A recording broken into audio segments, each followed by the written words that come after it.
Stream.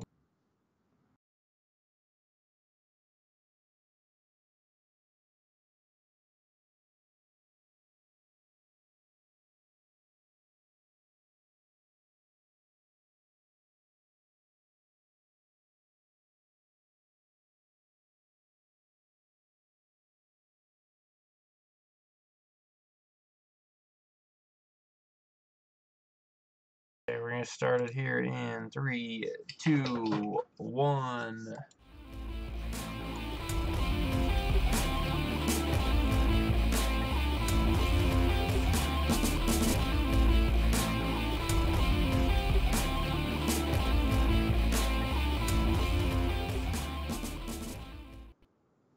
Welcome, everybody, to Geekvice episode 240, proving any vice with enough geek can become a virtue. My name's Morph, that man's Kip, and it really is Kip. Good evening, it really Kip. Is. I returned.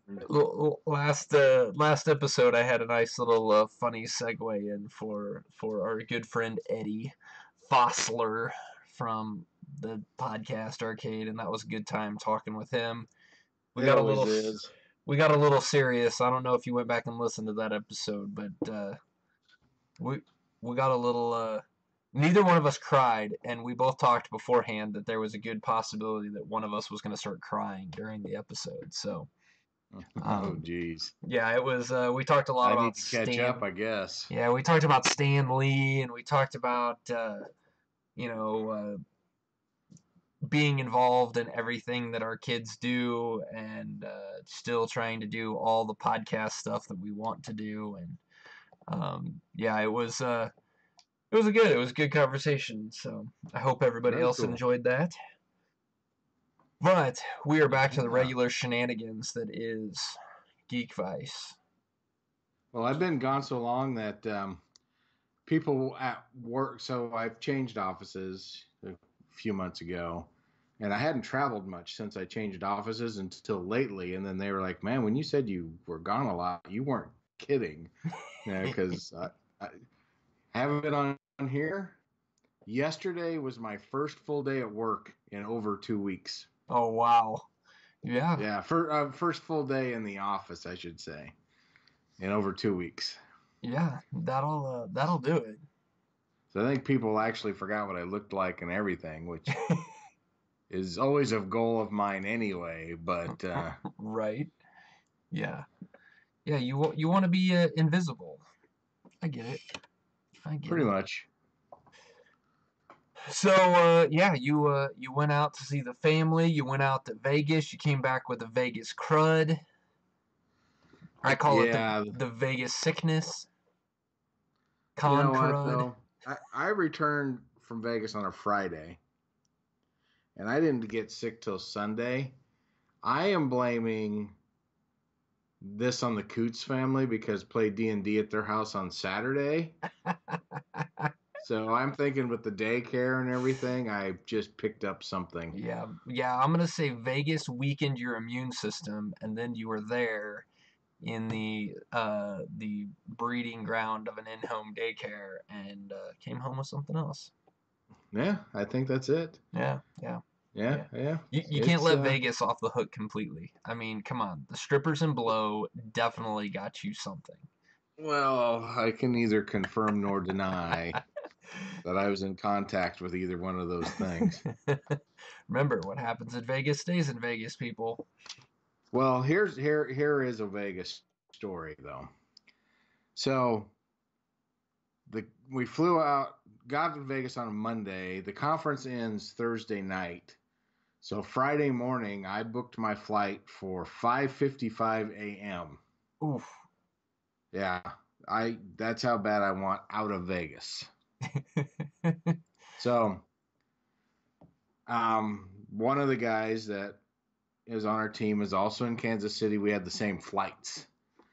So, told him we'll meet downstairs like just before 4 in the morning.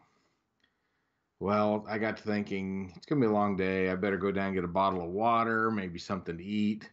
So I went downstairs and got a bottle of water, and I was waiting by the elevators for the other guy to show up. So it's 3:45ish in the morning. That is a good time to watch the elevators. Holy cow. So you're seeing drunk people return from their rooms. You're also watching people who charge by the hour leaving the rooms. This was a good time for a people watching performance. It was amazing. That is awesome.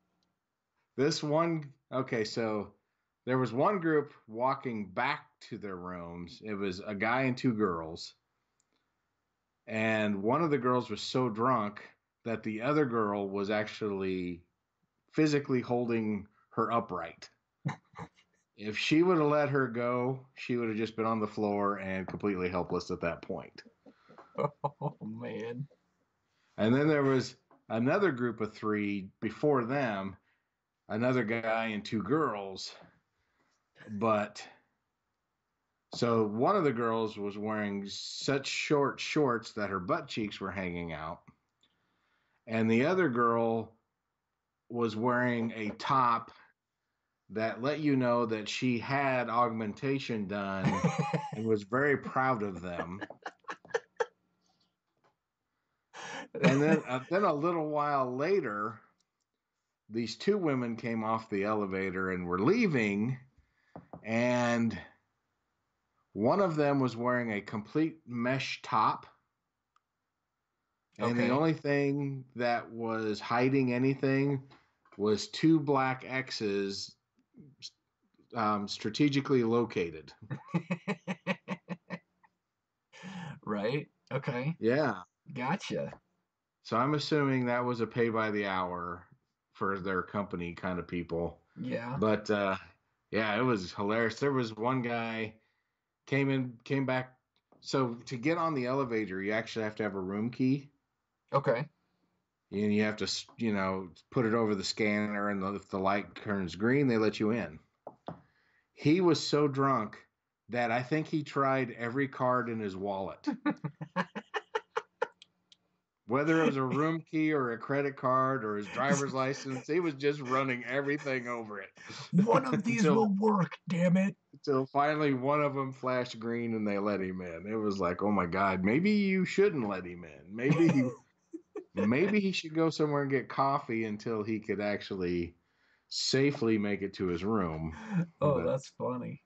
yeah, so did you make it to your flight at 5:50 in the morning? oh yeah, Okay. no problem. It was a completely full flight once again. I was hoping it being that early in the morning that it wouldn't be a full flight on Southwest, but it was. I always take the window. I always pay a little extra to make sure I'm in the A group. Right. And I always get a window seat, and I always make sure the window is strategically located so my shoulder can go into the window to give the person sitting next to me more room, because I take up a lot of room.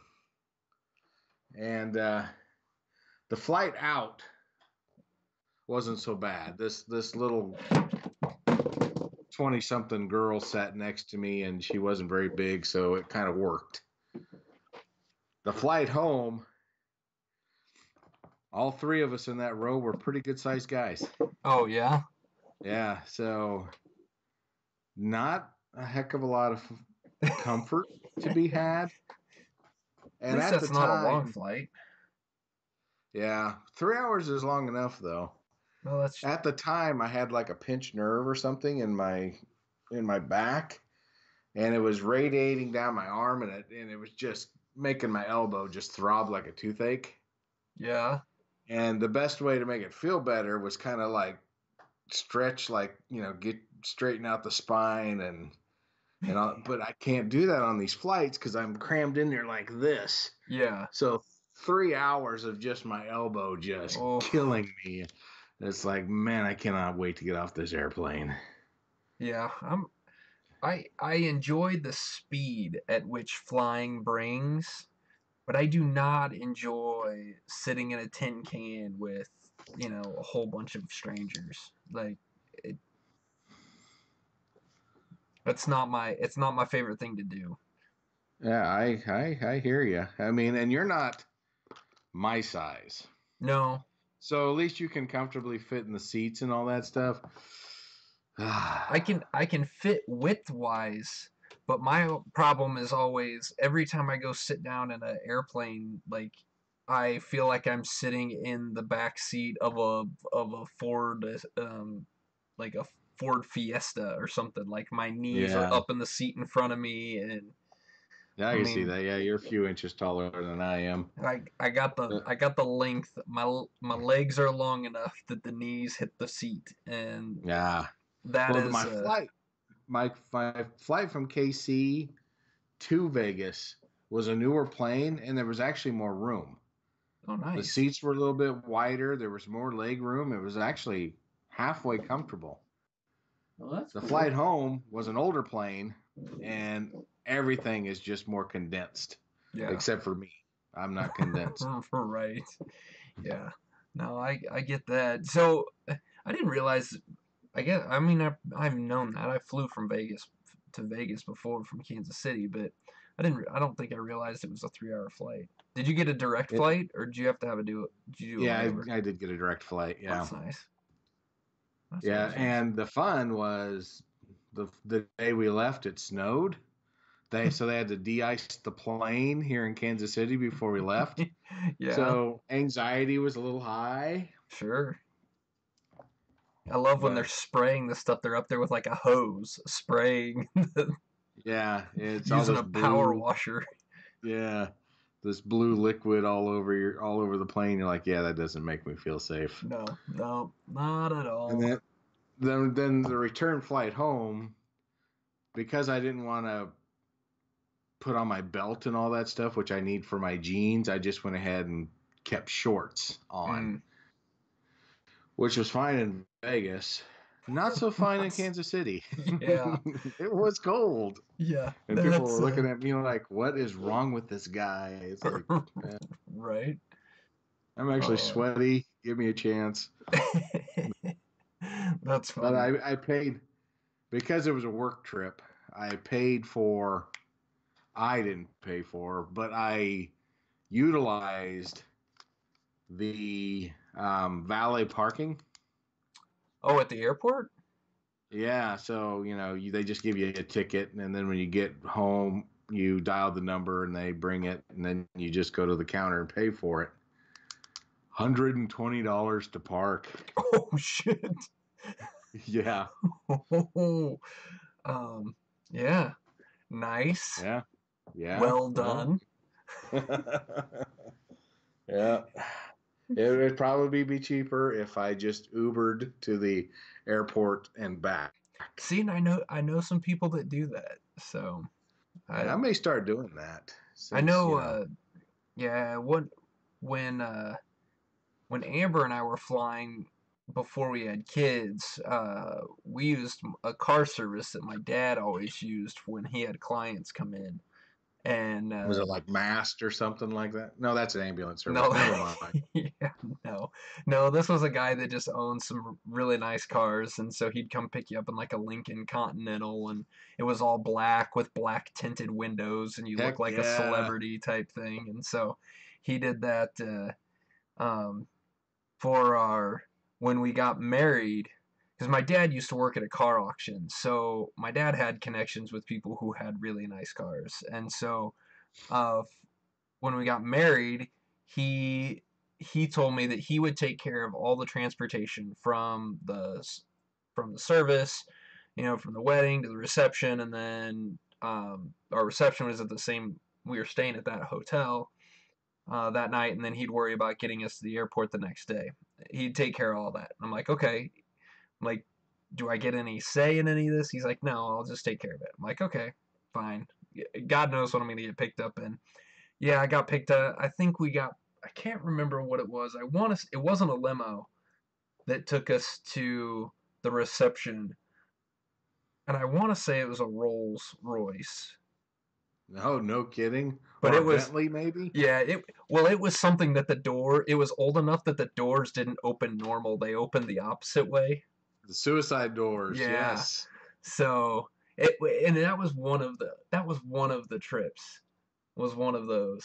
And yeah, and then of course the next morning when we left at like dark 30, kind of like you. Our flight out to Jamaica for our honeymoon was at uh something stupid. The flight left at like 6 o'clock in the morning, so international flight, we had to be there at like 3.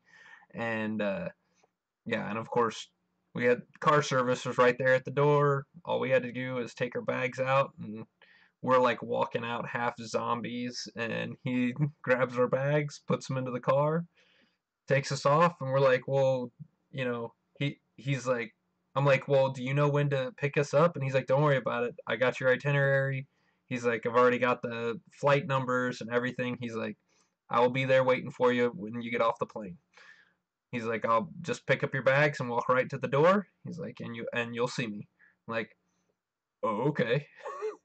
So, and even on the way back, our flight was like 8 hours, 6 hours, 6 to 8 hours late coming in because of storms in Kansas City, and in and around the Midwest had delayed the flight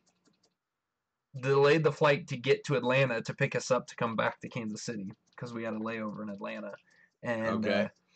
we had to land in Oklahoma, but we couldn't get off the plane, so we just were on the tarmac waiting for the storms to clear up in Kansas City before we could fly into Kansas City. And instead of flying in from the south and landing, we flew like around Manhattan and came in from the north into the airport to try to reduce the amount of storm we were going to have to fly through and the severity of the storm. And it was really bad. It was not a good time. We were supposed to get in it at like 10. What was it? We were supposed to get around like 6 or 7 o'clock in the evening. Decent time to get back. We didn't get back until like 2 o'clock in the morning. Holy cow. And sure enough, like the car was sitting there, like we're getting off the plane, like we're standing at the baggage claim, and he's like, hey, I've got your ticket numbers, like I can pull your bags. He's like, if you guys want to just go sit in the car. I'm like, sure. So we just like go get in the car. He goes and gets our bags for us off the carousel, puts it in the car. We were asleep before we left the airport parking lot. Dang. And he just drove us all the way home. Back to our apartment at the time. And I'm like, it was the best thing ever. Like, I'm like, man, if we're ever flying anywhere ever again, car service. Like, screw this whole like driving to the airport. Just get a car service. So I might have to Yeah, look I'm into that. starting. I'm starting to get a clear picture that I need to do that. Yeah, it just makes life easier, and then you don't have to worry about. You get off the plane, and if you're groggy or tired or just don't feel like it, all you got to do is get in the car and let somebody else take care of getting you And home. fall asleep. I like Yeah, it. yeah. It was that was brutal. That was the last time. Oh, I guess that was the first time Amber and I flew together. We've flown before and it hasn't been as dramatic, but that time it was it was bad. It was really bad.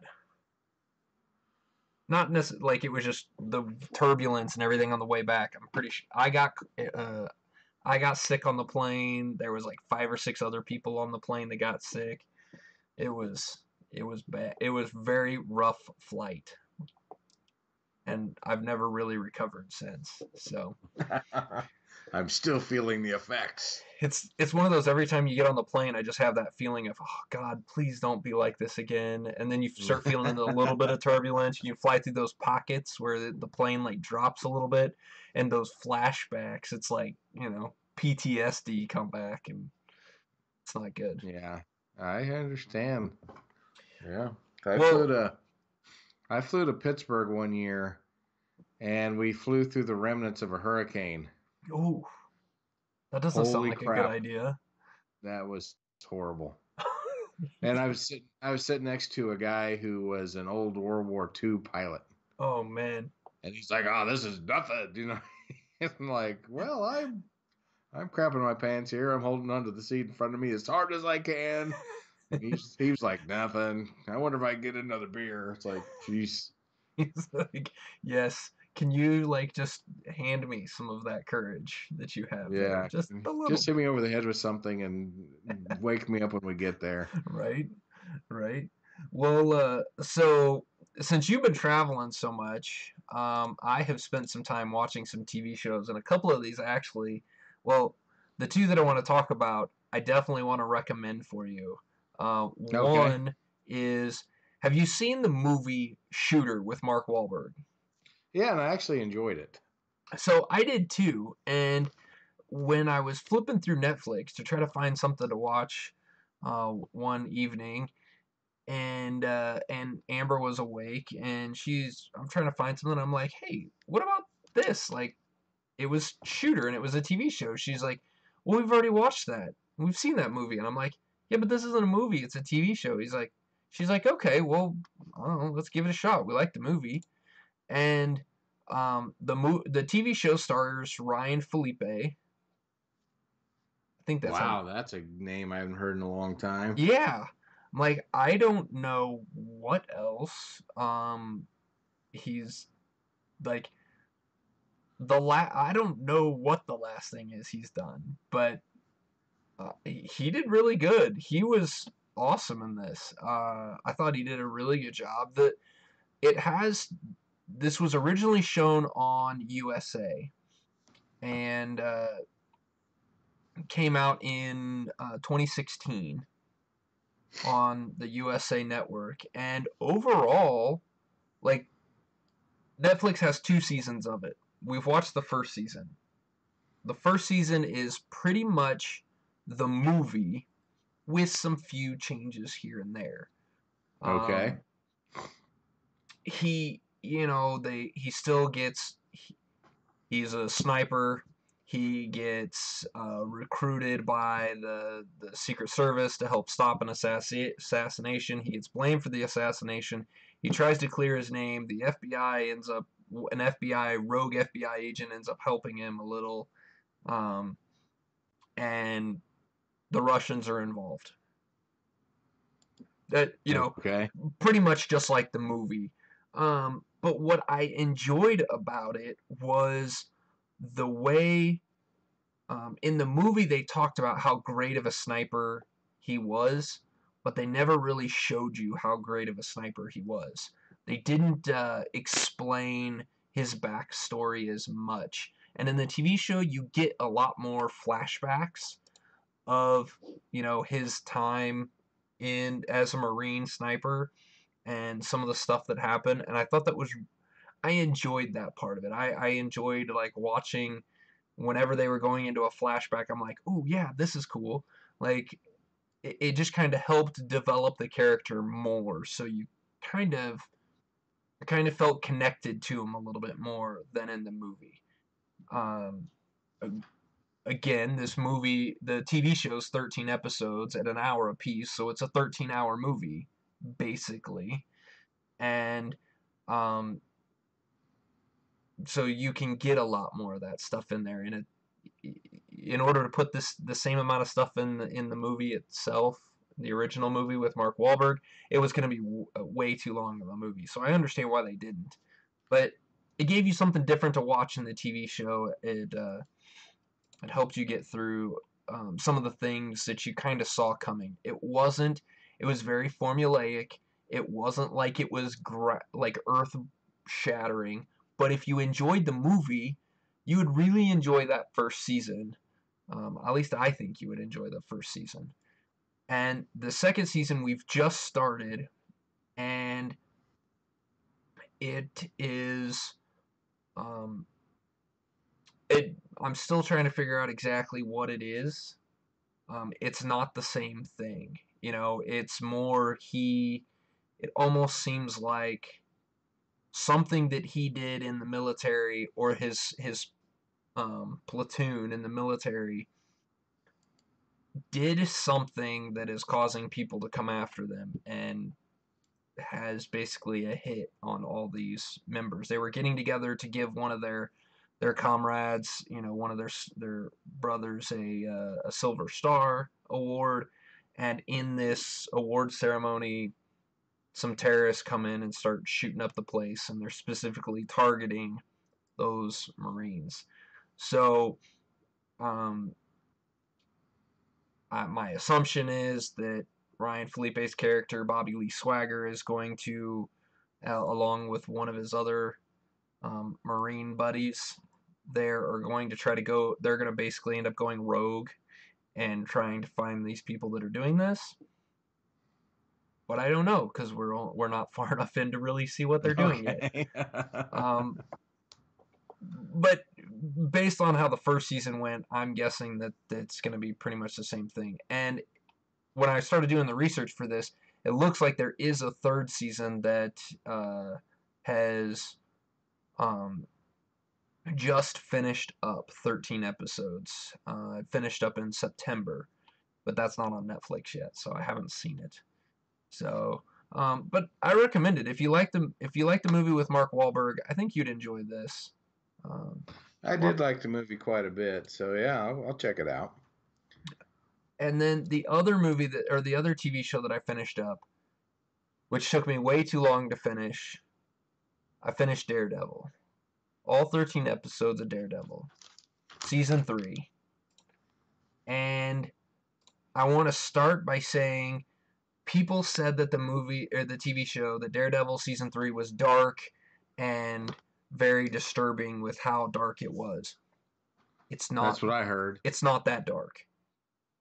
I mean, compared to, I haven't quite heard what it's so dark, what's it as dark as. Got to turn my heater off back here. It's getting a little warm down here in the basement. It's only like 10 degrees outside, but that heater really kicked it up. But it's not as dark as the first season of Jessica Jones. It's not as dark as the first season of Daredevil. I don't see it. What it is, and this is not, you had said that you didn't like your heroes being shown as like weak or not weak, but I hate having them getting their ass kicked on a consistent basis. Yes. Daredevil gets his ass kicked less in this episode, in this season, than he does in any of the previous seasons. He gets beat up a couple times, but the biggest battle that he fights in this one is he actually doing any good? At first he comes out of the explosion in the tower from the defenders. He comes out of it. You get to meet oh shit, what is her name? Sister Maggie? Yes, Sister Maggie. You get to meet her, and she's in the comic books a lot. She's one of the nuns that raised Matt Murdock when he was an orphan. She's the one that he turns to for guidance when he doesn't know what to do. He usually ends up talking to her, and she provides him some words of wisdom, and then he gets an epiphany and knows what he needs to do. So you get to meet her. I love a good epiphany. Yeah. You get to meet her a lot in this season. But Matt Murdock basically thinks that it's his fault that everybody got hurt in the Defenders season, that Foggy was, put in danger, that Karen Page was put in danger. Like, all of these people are because of him and how close they were to him. And so he's like, I'm done. I'm no longer being friends with anybody. I'm going to be a loner, but Daredevil's dead, and I'm going to just go back to doing what I was doing before. And that, that does what it does. And, so it's a lot of it's not even soul searching because I don't really feel like Daredevil really. I don't feel like Matt Murdock really did any soul searching. He got soul punched basically. Um, Okay. he uh, he has to accept the reality of things because of situations that happen that are beyond his control, even though he thought he could control them. And so it was. I thought this was probably one of the better seasons. You got more backstory of the other characters. You got more backstory on the Kingpin, which I thought was awesome. You got more backstory on Karen Page. You got to find out Okay. exactly what happened to her and why she's in Hell's Kitchen. Um, and you heard in the first couple seasons that she was accused of killing her brother. You get to find out why or how, what happened in that, which I thought was really kind of good. That would be nice to know. Yeah. Um, you get some more backstory on Foggy Nelson and where he comes from and who his parents are and who his brother is. Uh, you get you get introduced to Bullseye. No, He, really. yep, Bullseye is the bad guy in this thing, and he is. I even had to look it up because, and I couldn't remember Bullseye's real name in the comic books, and I didn't think that the name that they used was Benjamin Dex Poindexter. Benjamin Poindexter, but he goes by Dex. I didn't remember that being the name because that's something that's unique and stands out, and I don't remember that being the name in the comic books, and so I had to go look it up. And apparently, this is the original name. Poindexter was the original name when Bullseye was first created, and that was long before I started reading Daredevil comic books. So I thought that was really good and really well done. You get to find out a lot about him, and that is awesome. You get to know his backstory, where he came from. You don't know why he's as good at you know throwing and shooting and basically hits his target every time. You don't get to know why he can do all that. It's just like it's an innate ability for him. It's not a special power or anything like that. It's not something that was given to him. It's just something that he does, and I thought that was really well handled. Um, I will also say that one of my favorite parts about this was watching the manipulation of the Kingpin throughout the entire season. And people and the way it was handled was perfectly done to where you might have known the direction that it was going, but you couldn't see it. And nobody else could Okay. either. So you just accepted like Kingpin's gonna be the bad guy. You know he's the bad guy. But how is he gonna get to be the bad guy? And when all he's doing is doing good things, how is he going to be the bad guy? So you know he's gonna be the bad guy, but it's just watching each little thing go through and how the the police force the um and the FBI and how all these people end up they're like, oh no, he's a bad guy and yeah, he's an asshole, but he's helping us with these things, and they don't look far enough into it, and so I thought it was great. I thought it showed how the Kingpin in the comic books was always steps ahead of everybody, which is why he never got arrested. He was always 3 steps ahead, and I thought this season showed the Kingpin. Let me rephrase that. This season showed Wilson Fisk as the Kingpin and not Wilson Fisk as just Wilson Fisk like he was from the previous seasons. Okay. So I think I know what you mean by that. you get to see him as the kingpin of crime, as the guy who has all the answers to everything and is methodical and calculating in everything that he does. And that's just awesome. So, I mean, my honest opinion, this season of Daredevil, this stepped up a notch from the first two seasons. Did it feel like a final season?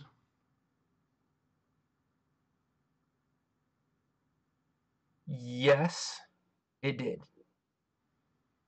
But they left enough things out there that it's not, if they don't want it to be, it's not. Okay. Nobody dies. Um, well, no major characters. No Kingpin's not dead. Poindexter's not dead. You know, Matt Murdock's not dead. All the main characters are still alive. Um, you you basically get done. Can't really spoil it. I won't spoil how it ends, but it ends in a way that you go, okay, yeah, this feels finite. You felt like you closed the doors on all the different storylines, but everybody's still in play. Okay. So it could kind of the same way season 2 kind of ended. You know, you know what I mean? Yeah, I know what you mean. I was just curious because, they've been canceling everything on Netflix, and I was just wondering, if they're, where they're going. So I was just wondering if it just felt like they were like, well, we're not bringing this back either, so let's tie it up in a nice bow, or not. Um, yes and no. Um, now there is rumors that um like Deadline Hollywood has um said that they expect it to be renewed for a fourth season. I haven't seen anything. Um, I haven't heard anything that it has been renewed for a fourth season, but there's been a lot of speculation that there will be a fourth season. Okay. I think the bigger question is whether or not they can afford the actors that they have. I mean That's a valid concern. I mean some of these characters, some of these actors have. I mean, hell, Charlie Cox is. I mean, he is Daredevil, kind of like Hugh Jackman is Wolverine. There, and the same thing with Vincent D'Onofrio. I mean, you couldn't put anyone else as Wilson Fisk. So, Yeah. so some of these actors, depending on what the contract situations are, could really demand a high price to do a fourth season. Is you know is Marvel and Netflix willing to fork over that kind of money, or is this something that maybe it gets canceled on Netflix and brought to an ABC channel, or a Disney streaming service? I don't know. I Yeah. I don't know, but when this ended, it felt clean. It felt like it could stop here, but it also felt like there are, since all the characters are still in play, they could easily just start right back up where they left off at any point. So if it's not now, they could definitely pick it up later. But Okay. you should watch it. Oh, I plan to. Yeah. Tell the wifey she It's doesn't have a choice. You're watching yeah, we've been kind of struggling to find stuff to watch, so this may be a good thing to just dive into. I recommend it. This is better than season 2 of Luke Cage. This is better than season 2 of Jessica Jones. This is better than season 2 of Iron Fist. I mean, Daredevil has always been better than the other shows, and this third season, in my opinion, I enjoyed this third season. Probably, I think definitely better than the second season, and if it's probably right up there with, if not ahead of season 1. Wow. Season Well, season 1 the was wife will be amazing. glad to hear that. Yeah, season 1 is amazing because it was groundbreaking and it was the first. But when you really get down into it, the story was good, but the story in this one and the moving parts and the way it all fits together is the writing, to me, is way better. Okay. Well, that's good to know. I will give it a try. We'll see what happens. There you go. So next week, Kip will talk about watching Daredevil and how he's finished it in one weekend. Yeah, I don't think we should count on that. Oh, come on. I'll tell you this. If you start it and get through a couple of episodes of it and get going, I could see you guys binge watching that thing fairly quickly. We'll get more TV watched once college football season ends. Oh, that's true. Because I kill a Saturday. Yeah. Yeah, So that's true. I much can to get the that. wife's chagrin. Well, to put it in perspective, I started the episode 11, which there's 13 seasons, so third from the end. I had three episodes left, and I started episode 11 at like 10 o'clock at night because I wasn't quite ready to go to bed yet over this last weekend, and I was like, but I'm just gonna watch one episode. I watched all three of them, and and I've done that before. didn't doze off once. Like, I mean, I was to the point where I'm sitting on the edge of the bed watching this thing, like pins and needles, going, "Oh, what's gonna happen next?" Like, there wasn't any even hesitation. Like, "Oh, I really should go to bed." It's like, nope, just go. I'll make up sleep some other time. Just go. Like, that's how good this thing got. So that's my Okay. thing. Go watch Daredevil. I will give it a shot. I just can't promise you when. I understand. I understand. But that's the way it goes. Time is hard. So, all right. Enough of my blabbering on. Um, let's talk some board games. Well, we'll have to do it like singular board game. So every year at Thanksgiving time, since the family doesn't get together at Christmas, we do a white elephant gift exchange. And every year I end up with something pretty crappy. So, and this year was no different.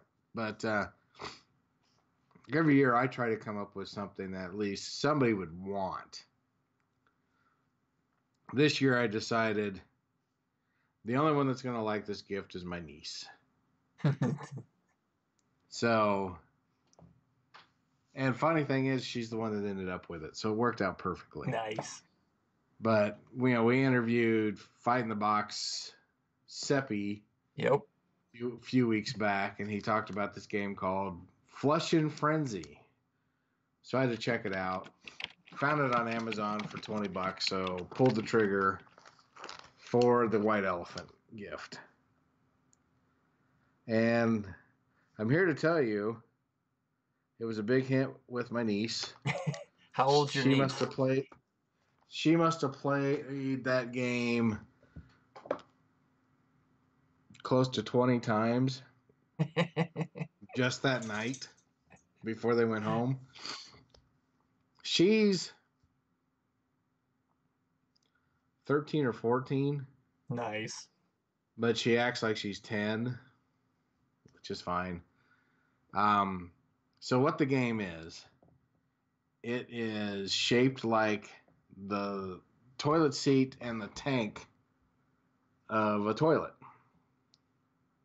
And it comes with a little plunger that you put in the middle of the seat area. It comes with a six-sided die that only goes up to 3. So it's 2 1s, 2 2s, and 2 3s to make up the side. And it's got this little spot you put it in, and then you hit the flusher, and it rolls the die. Gotcha. And that tells you how many times you plunge the toilet. And then after a certain amount of plunges, and then you just go back and forth with the people who are playing. It's for 2 to 4 players.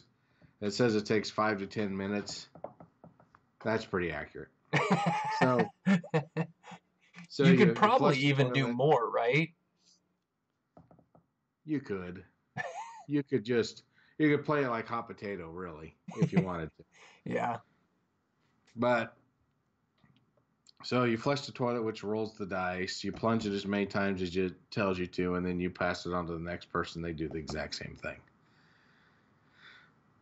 Something randomly triggers it, and this piece of poo, probably about 4 or 5 inches long, comes flying out of the back of the toilet, and you're supposed to catch it in midair for 2 points, or if it hits the ground, you only get 1 point. And there's a certain amount of tokens to keep track of how many points you have. When you run out of those, whoever has the most wins. The concept is pretty funny. It's purely random. It's just so light. It's almost stupid. Okay, it is. But kids loved it, and the best thing about the game, honestly, was it was well thought out. And you're like, it's a toilet game. How could it be well thought out? Well, what I mean is, you take it out of the box and then you put the 2 pieces together. Mm-hmm. They're like this. They're not going back in the box. Right. And we tried to take the thing apart. It's like, I feel like I'm going to break it if I do. So let's just leave it like that. And they thought about that. So everything in that game has a spot on this toilet to put it on, so you could store it that way. Oh, that's smart. So like even the little tokens, the little coins, have this little bracket that it fits into, and that fits in a spot behind the tank, and it just snaps into place. So it's stored there. Okay. It has a little handle that you take the plunger off and hang it on. Obviously, the dye goes into the spot where the dye goes. Just as long as you don't flush the toilet, it doesn't come out. And of course, the piece of poo goes where it goes. Huh. So it's all self-contained. So it's not like this super cheapo game where they thought, wouldn't this be funny if we made a game where you have to catch poop coming out of the toilet? But they also made the components actually halfway decent, which I found pretty amazing. Yeah.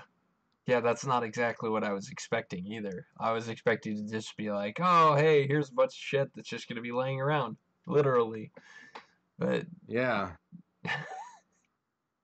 So the game would be, it's really for 2 audiences, for kids and for a nice drinking game. Obviously not for kids. Yeah, let me guess, you combined the 2 of those while you were playing this holiday season. I did not. I wasn't feeling well, so I didn't do anything. But in fact, I didn't even play the game, but I watched them play it. It was pretty funny. What was funny was my niece would be like, plunging with one hand and the other hand like reaching, like if it pops out, I'm going to grab it. And every time she did that and it popped out, she had that hesitation, like, what do I do? And then it hit the ground. It's like, oh yeah, I'm supposed to catch that. So I was even ready to go and I still blew it. That, yeah, it's that kind of game. So was it worth the $20? I think it was. Yeah. If you're a serious gamer, obviously it's not for you. But if you have kids that you don't mind playing a toilet humored game with, there you go. If you're a bunch of drunken idiots who want a game where it makes you laugh a hell of a lot, there you go. So So really, it works for everyone. it works. Fun for all ages. That Some is, ages may need to be a little bit lubricated to enjoy it, but still you will laugh and you'll have a good time. well, that's funny. You can Yeah. also make it competitive where if the thing pops up in the air, it's fair game for anybody. Ooh. Kind of like spoons. That Yeah. would be funny. Yeah. Probably break the toilet though, but it'd still be pretty funny. Or break somebody. I mean, Yeah, or break somebody. Yeah. yeah, I could see that happen. Somebody throws a punch and then Yes. tries to catch the poo in the air. Yeah. And the funny thing is the piece of poo looks like Mr. Hanky. Has a big smile on his face and big eyes and That's looks awesome. fairly lifelike. Yeah. And it's kind of soft and squishy to the touch. Yeah. I I was, you know, trying to come up with something witty for that, and I mean, you soft and squishy to the touch. Yeah. Yeah. Yep. No, but that's the only way I can put it. It's not like it leaves marks on your hand or anything, thankfully.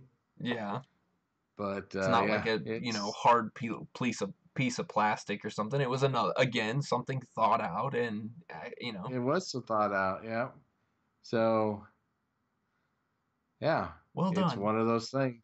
You're like, yeah, this is a little bit too lifelike. That is funny. That is funny. Well, I did get to. Do you know what game I finally broke out? If anyone follows us on Facebook, I think it made it to our Facebook page. I tried to tag Geekvice in it, um, but I got to break out Flapjacks and Sasquatches and Yeah, I introduced. saw that. I introduced two more people who had never heard of this game, but really enjoyed really enjoy card games, and I introduced them to Flapjacks and Sasquatches. We played a couple of rounds. One of the first round actually went well. One of them ended up winning, so that was good. The second round was the round from hell, and the game, Flapjacks and Sasquatches is a like a 20-minute, 30-minute game, no Right. problem. This one pushed about an hour. Holy cow. Nobody could get an axe, and when they did get an axe, it immediately broke upon swinging it. Um, only, I think, I think only there was only one person, maybe two people that actually chopped down a tree legitimately. I chopped down everyone's tree with a Paul Bunyan card that chops down everyone's trees, just because I was sick of I was trying to get the game to move somewhere, and um, I think finally a person won by not chopping down their tree, but switching tags with someone else.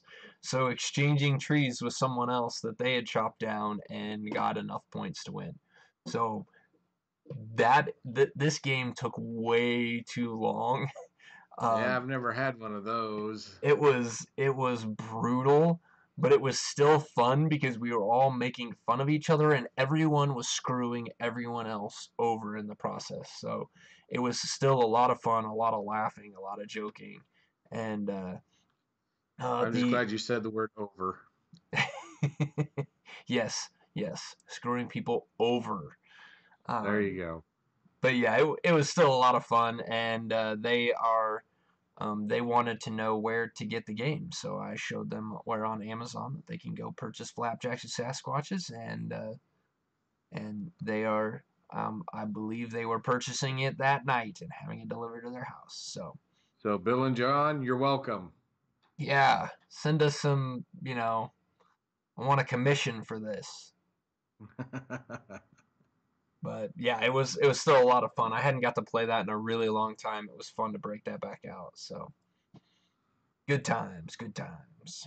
Love that game. Don't play it enough. Yeah, I keep saying that same thing. So, all right. Well, I think that is a good place to wrap it up here. The usual stuff. You want to check out our blog? Geekvice.blog. That was terrible. Man, take two. Geekvice.blogspot.com. There you go. You want to follow us on Facebook, facebook.com/geekvice. You want to follow us on YouTube, just go through the Facebook page. You can subscribe, you can get notifications, find out when all these videos go live. And a little secret thing, there will be a new episode of Geekvice Gaming coming in the near future. Going to start recording that possibly this weekend or early next week. And it is not going to be just me playing. I have recruited somebody to play a cooperative game with me, and we're gonna make it cooperative, and it will be a multiplayer game that we are playing, and that is going to be coming soon. So keep an eye. Make sure you subscribe to the YouTube channel. Make sure you get notifications, and you will know when those videos go live. You can also follow us on Twitter. You can follow that man over there at Kip Killigan. You can follow me at Geekvice. And of course, as always, you can email us at geekvice@gmail.com. Thanks everyone for listening to our ramblings, and we will see you next time. Later. This podcast is part of the Podcast Arcade Network.